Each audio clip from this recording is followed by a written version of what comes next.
Hi, everyone. I hope that yesterday went really well for you. We're going to push forward and do something similar today. You will have 2 Edpuzzle videos to watch from Mrs. Bieber that will periodically be stopping and asking you some questions. From there, you will have some assignments to do today, and then you will be having your assignments on Monday and Tuesday of next week as well. So don't forget to keep on checking in every day for your math work. Great job on your understanding yesterday. And if you didn't understand, the beauty of the Edpuzzle video is that you can go back and you can re-watch what you already did to try to help yourself understand and learn some more. So let's get started. Mrs. Bieber is now going to insert some questions here so that you can work on your mental math.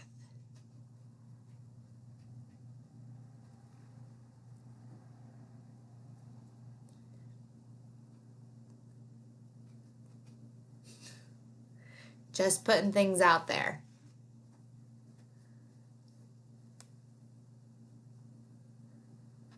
Great. Now we are moving on to our math message.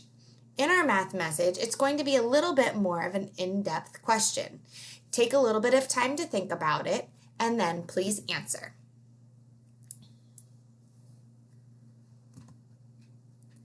So, we looked at in the math message and into the mental math, looking at powers of 10. That's what we've been talking about.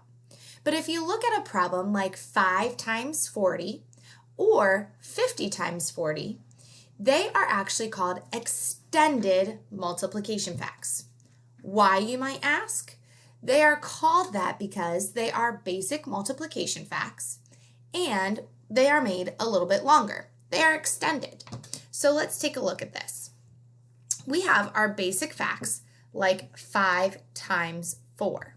And the basic fact in these 2 problems up here are the same, even though they have a different number of zeros on the end.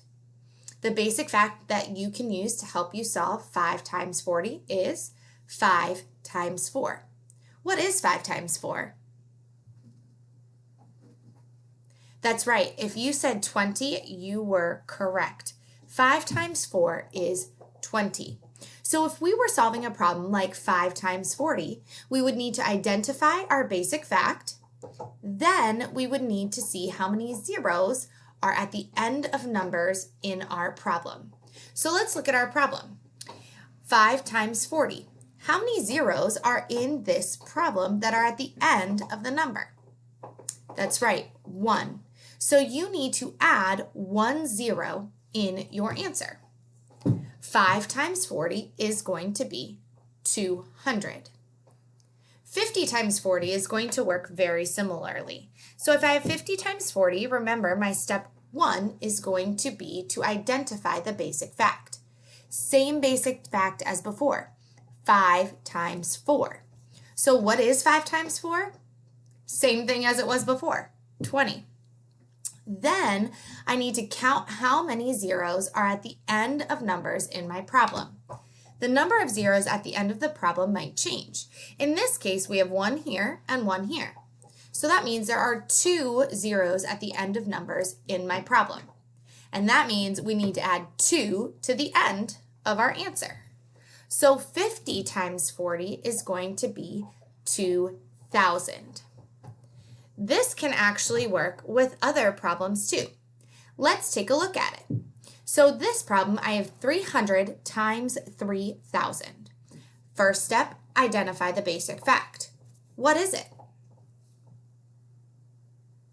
If you said 3 times 3, you are correct. 3 times 3 is what? Yes, it is 9. Then step 2 is to count how many zeros are at the end of numbers in the problem. I have 1, 2, 3, 4, 5. That means I need 5 zeros in my answer. 1, 2, 3, 4, 5. So I know my answer to 300 times 3,000 is going to be 900,000. Easy peasy lemon squeezy. You try one.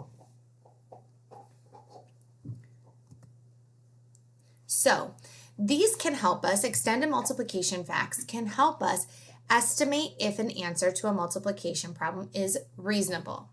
Let me show you what I mean by that.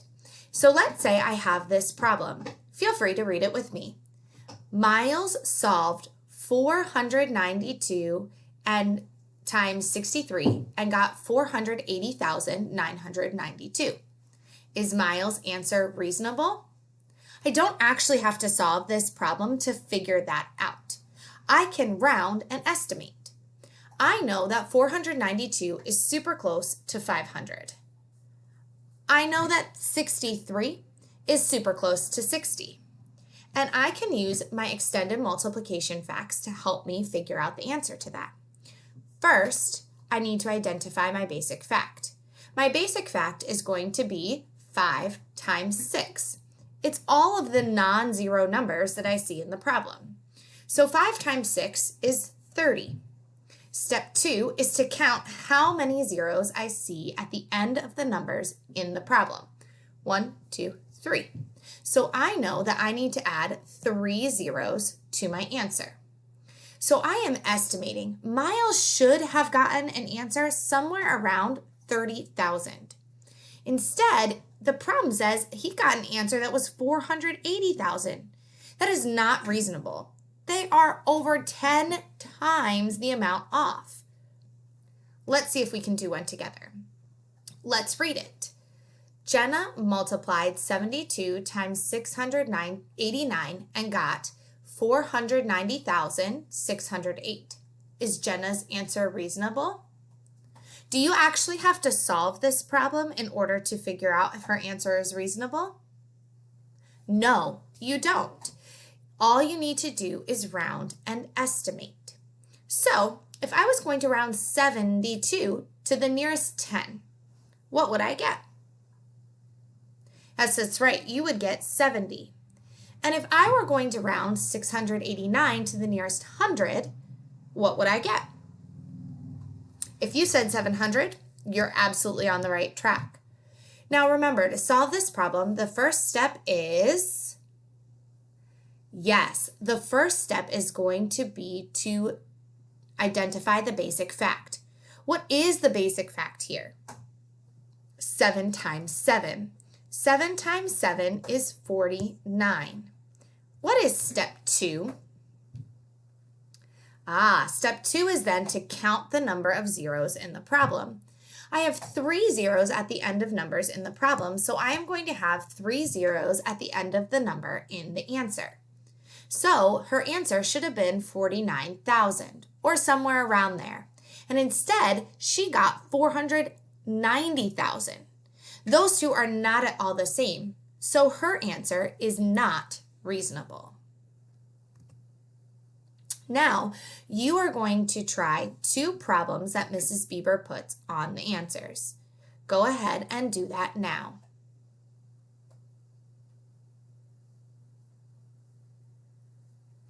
You now are going to stop and you are going to go to the next video.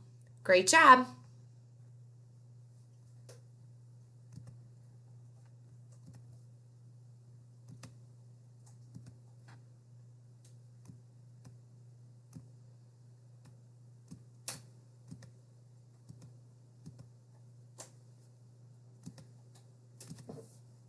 Mrs. Bieber needs to figure out how to stop recording.